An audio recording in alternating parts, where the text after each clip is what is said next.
They did not come from the land. They did not rise from within humanity. Every ancient civilization made the same claim: the gods came from the sky. This creates a serious historical problem, because myths do not spread without contact. Yet these stories appeared everywhere, separated by oceans, separated by centuries. If this was imagination, it should not match so closely. If this was memory, then history is incomplete. Welcome to Hidden Origins. This channel examines ancient history calmly and carefully. We focus on patterns others ignore. Now, let us begin. Before science explained the sky, people observed it with caution. Storms arrived without warning. Fire fell from above. Light split the clouds. To early societies, this power felt intentional, not random, not accidental. In ancient Greece, this belief formed the figure of Zeus. Zeus was not symbolic authority. He was authority itself.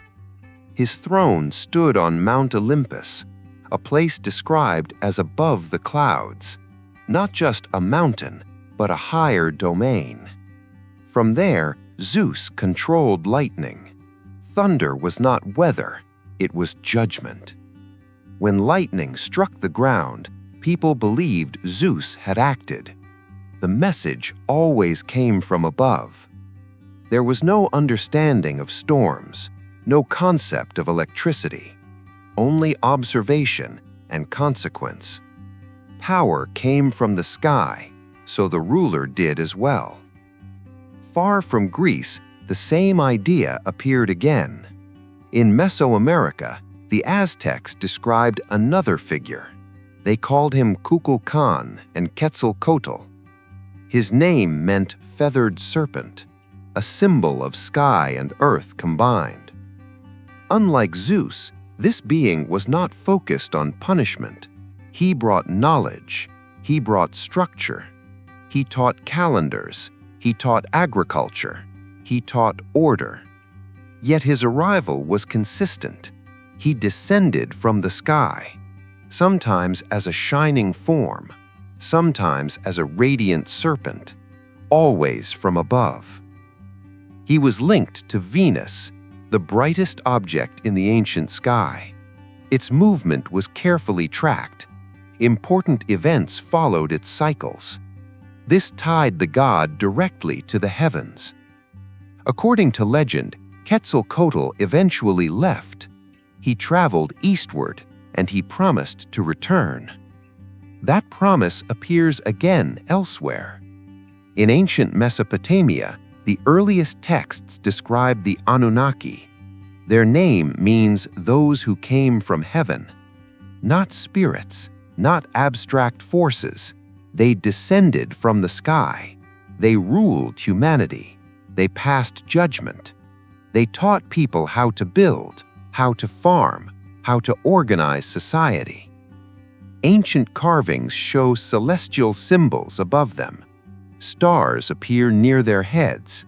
They lived in the heavens, but they walked among humans. This pattern continues across regions. In Central Asia, nomadic tribes worshipped Tengri. Tengri was not human in form, he was the sky itself. Kings ruled only by his approval. Victory and defeat came from above. The sky was present, it was watching. Among Slavic cultures, another familiar figure appeared. Perun controlled thunder and lightning. Storms were battles above the clouds. Thunder marked the strike of his weapon. In the Balkan regions, a similar god was known as Zeus. Different name, same role. Sky, lightning, authority. Now consider the distances involved. These civilizations had no contact, no shared language, no shared travel routes, yet the structure is identical. Gods lived above, gods descended, gods controlled advanced forces. This repetition matters. Symbols can emerge independently. Identical roles rarely do. This does not resemble invention, it resembles memory. If you want to follow this line of evidence, subscribe now. The context matters going forward, because the next section moves past myth. It examines interpretation, an interpretation that treats these beings not as symbols, but as historical actors, with origin, with motive, and with unfinished business. At this point, most historians stop at symbolism. They say these stories represent nature, storms, seasons, human fear. But there is another interpretation. It does not dismiss the texts, it reads them literally. According to this view, the Anunnaki were not metaphors. They were described as physical beings. They came from the sky. They interacted with humans. They altered human history. This interpretation became widely known through modern researchers and authors. Their argument is simple. If ancient texts describe events repeatedly, those descriptions deserve examination. In Mesopotamian tablets, the Anunnaki are not distant gods, they argue. They negotiate, they issue commands, they arrive, they depart. Their actions resemble administrators, not abstract forces. According to these writings, the Anunnaki came from elsewhere, not another land, another world. They were said to originate from a distant celestial body. This body followed a long orbit. It returned periodically. When it approached Earth, the Anunnaki returned as well. This idea challenges conventional history, but it follows the internal logic of the texts. The writings describe advanced knowledge, astronomy, engineering, agriculture, knowledge that appeared suddenly. Human societies did not progress gradually. They advanced in sharp jumps. Cities appeared quickly. Writing systems emerged fully formed. This raises an important question. Where did the knowledge come from? According to this interpretation, the Anunnaki needed labor. Earth contained valuable resources, resources difficult to extract. Mining was dangerous, exhausting. The texts describe unrest among them, disagreement over labor. This is where the story shifts. Instead of working themselves, they created workers. The tablets describe modification, combination, creation. Early humans were altered. Their biology was changed, not created from nothing, but modified deliberately. This idea appears controversial, but the texts are specific. They describe mixing essence, combining substances. The result was a new being, capable of labor, capable of learning, humanity. This interpretation does not claim certainty. It follows the narrative structure of the sources, and similar stories appear elsewhere. In ancient Hebrew texts, there is a brief but unusual passage. It describes beings from above. They come down to earth. They take human partners. Their offspring are different, stronger, more knowledgeable. They are called the Nephilim. These beings are not described as symbols. They are treated as historical figures. The text does not explain them. It assumes the reader already knows. That is significant. Similar stories appear in Greece. Demigods born of gods and humans. In Mesoamerica, great rulers claimed descent from sky beings. In Asia, kings ruled by heavenly mandate.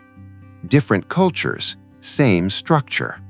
Beings from above, human interaction, hybrid descendants. This consistency matters. If these were invented myths, details would vary wildly. Instead, the framework remains stable. Visitors from above, interaction with humanity, a lasting impact. At this point, many people disengage. The idea feels uncomfortable.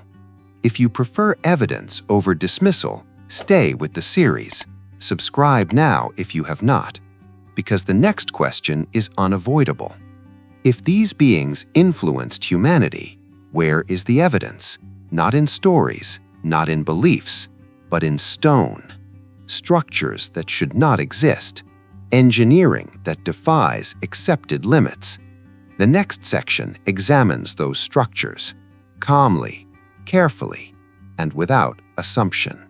If influence occurred, it should leave physical traces. Stories fade, stone remains. Across the world, there are structures that raise quiet questions. They are not mysterious because they are old. They are difficult because of how they were built. In modern Bolivia, there is a site called Puma Punku. It is part of a larger complex, but it stands apart for one reason: precision. The stones are massive. Some weigh more than 100 tons. They are cut with sharp edges, flat surfaces, perfect angles. The blocks fit together tightly. Even thin material cannot pass between them. This level of precision is difficult today. It usually requires modern tools, yet Puma Punku predates such technology. Mainstream explanations suggest simple tools, stone hammers, copper implements. But copper cannot cut stone this cleanly, and the uniformity is consistent. These are not rough attempts, they are repeatable results. This raises a technical question. How were these stones shaped? The question grows larger elsewhere. In modern Lebanon, there is a site known as Baalbek. Its foundation includes massive stone blocks. Each weighs hundreds of tons. Some remain in a nearby quarry. They were cut but never moved. One block exceeds 1,000 tons. Even today, moving such weight is complex. It requires specialized machinery, careful planning. There is no clear explanation for how ancient builders intended to move them. The stones were shaped precisely, but transport appears unresolved. This pattern repeats again. In England, Stonehenge stands quietly on open land. Most people focus on the standing stones. Few notice the central altar stone. It weighs several tons. Geological analysis traced its origin. It came from far away, across hills, across rivers. There were no wheels, no draft animals suitable for the task. Some theories suggest logs, others suggest waterways. None fully explain the coordination required. These projects demanded planning, measurement, standardization. They were not improvised. This is important. Primitive societies can build impressive structures, but consistency across continents is different. The methods vary, the results converge. Large stone blocks, precise cuts, astronomical alignment, which leads to another category of evidence. Designs that only make sense from above. In southern Peru, there are vast markings etched into the ground. From the surface, they appear abstract. From the air, they form animals and symbols. Lines extend for kilometers, perfectly straight. The people who made them had no known access to flight, yet the designs assume an aerial perspective. This raises a practical question. Why create images intended to be seen from the sky? Some suggest ritual pathways, others suggest calendars. These ideas remain debated. What matters is perspective. The creators planned for a viewpoint they could not physically access. This appears again in other large-scale designs: platforms, terraces, geometric layouts, all visible clearly from above. These were not decorative choices, they were functional designs. If they were messages, the intended audience was not on the ground. This does not prove external involvement, it establishes inconsistency. Inconsistency between ability and outcome. At this stage, skepticism is reasonable. Extraordinary claims require restraint, but dismissing questions does not resolve them. If ancient builders had lost methods, those methods mattered. If knowledge was shared, the source mattered. This brings the focus back to the sky, because many of these sites are aligned with celestial events, not loosely, precisely, solstices, equinoxes, star risings. This suggests advanced observation, not casual stargazing, systematic measurement, which raises the next question: who taught them to look upward this way? That question leads forward because stone alone does not preserve intent. Symbols do, and the symbols carved into ancient art introduce another layer of evidence, one that is quieter and harder to ignore. Stone and structure show capability. Symbols show intent. Across the world, ancient art repeats unusual forms. Figures wearing fitted suits, large circular eyes, helmet-like shapes. In Japan, dogu figurines date back thousands of years. They are small but detailed. They show sealed clothing, rigid posture, unusual facial design. Mainstream explanations suggest ritual meaning, fertility symbols, spiritual representation. But the details remain specific: protective coverings, jointed limbs, encased bodies. These choices were intentional. In Central America, similar imagery appears again. Carvings show figures inside enclosed shapes, hands positioned forward, feet braced. Mainstream archaeology interprets symbolism, descent into the afterlife. Others notice mechanical posture. The difference is perspective. Symbolism explains meaning. It does not explain repetition. In Egypt, relief carvings sparked long debate. Some shapes resemble modern machines. Official explanations point to overlap, older carvings covered by newer ones. This is possible, but again, the resemblance persists across cultures. Independent coincidence becomes less likely with every repetition. These images alone prove nothing, but they align with a larger pattern. Structures aligned to stars, symbols linked to the sky, stories of descent and return. This pattern continues in astronomical construction. Sites aligned with solstices, temples tracking equinox light, cities planned around star movement. These alignments required patience, observation over generations. They required intent. Looking upward was not curiosity, it was instruction. Some ancient texts state this clearly. Knowledge was given, not discovered. Agriculture appeared suddenly. Writing systems formed quickly. Mathematics emerged fully functional. Progress did not crawl, it stepped forward. This does not confirm outside intervention, but it challenges isolation. At minimum, human history involved lost knowledge. At maximum, it involved outside influence. Both possibilities require re-examination. Modern reports introduce another layer: objects in the sky, unidentified movement, capabilities beyond known technology. Governments acknowledge observation, not explanation. This matters because ancient accounts describe similar phenomena: glowing objects, silent movement, sudden acceleration. Different language, same observation. History may not be linear, it may be cyclical. Visits, withdrawals, returns.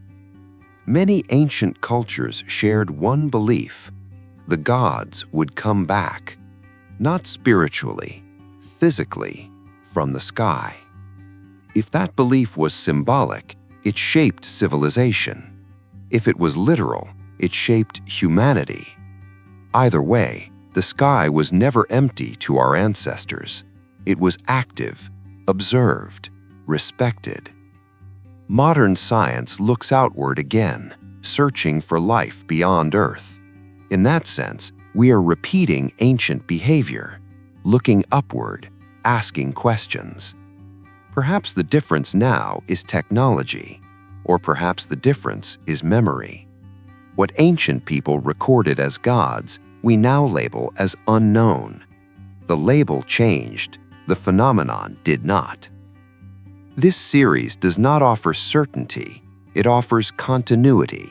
Across time, across cultures, the same questions remain unanswered. Who came from the sky, why they came, and whether they ever left. If you value careful examination over dismissal, subscribe to Hidden Origins. We will continue tracing patterns without assumption or exaggeration. History does not always announce its truths.